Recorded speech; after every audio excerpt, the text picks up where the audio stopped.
Hello दोस्तों, epic stories forever YouTube channel में आपका स्वागत है।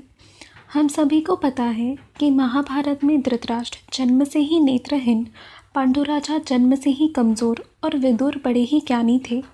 परंतु इनके जन्म के दौरान एक रहस्यमय घटना हुई थी, जिसके कारण इन तीनों का जन्म ऐसे हुआ था।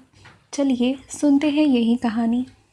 चित्रगंध और विचित्र वीर्य की मृत्यु के बाद हस्तिनापुर के राज सिंहासन पे उत्तराधिकारी की ज़रूरत थी।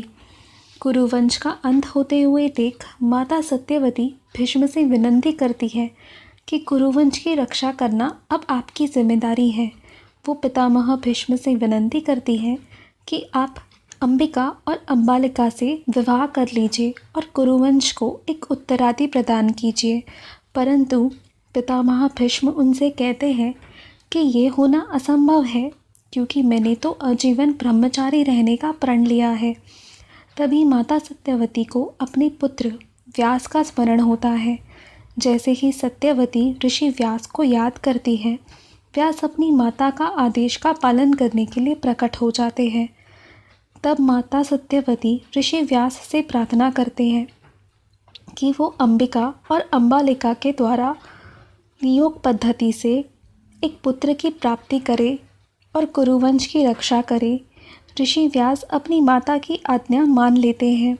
जब ऋषि व्यास अंबिका के कक्ष में प्रवेश करते हैं, अंबिका उनका रूप देखकर डर जाती है और अपनी आंखें बंद कर लेती है। जब माता सत्यवती ऋषि व्यास से पूछते हैं तो वो कहते हैं कि अंबिका का पुत्र बहुत ही बलवान और शक्तिशाली होगा, परंतु अंबिका ने आंखें बंद करने के कारण उनका पुत्र जन्म से ही नेत्रहीन होगा। अगले दिन जब ऋषि व्यास अंबालिका के कक्ष में जाते हैं, अंबालिका भी उनका रूप देखकर भयभीत हो जाती है और थरथर कांपने लगती है।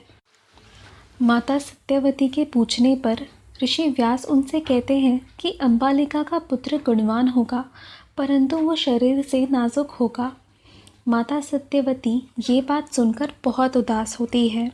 ऋषि व्यास के कहने के अनुसार अंबिका को एक नेत्रहीन और अंबालिका को एक कमज़ोर बालक होता है। अपनी दुर्बलता के कारण दोनों ही राज सिंहासन पर बैठने के योग्य नहीं होते। माता सत्यवती एक बार फिर ऋषि व्यास को अंबिका द्वारा पुत्र प्राप्ति के लिए निवेदन करती है, परंतु इस बार अंबिका स्वयं जाने के बजाय अपनी एक दासी को कक्ष में भेजती है। दासी ऋषि व्यास का रूप देखकर बिल्कुल भयभीत नहीं होती। वो उनकी पूरी आदर और निष्ठा से सेवा करती है। इसीलिए दासी द्वारा जो पुत्र उत्पन्न होता है वो किसी भी तरह से दुर्बल नहीं होता। वो धर्म ज्ञानी होता है, परंतु वो दासी पुत्र होने के कारण उसे सिंहासन पर नहीं बिठाया जाता। पांडु राजा और धृतराष्ट्र के राज्य निगरानी में विदुर एक सलाहकार की तरह कुरुवंश की सेवा में अपना योगदान देते हैं। तो दोस्तों, यही थी पांडु राजा, धृतराष्ट्र और विदुर के जन्म का रहस्य। उम्मीद है आपको हमारी आज की कहानी पसंद आई होगी।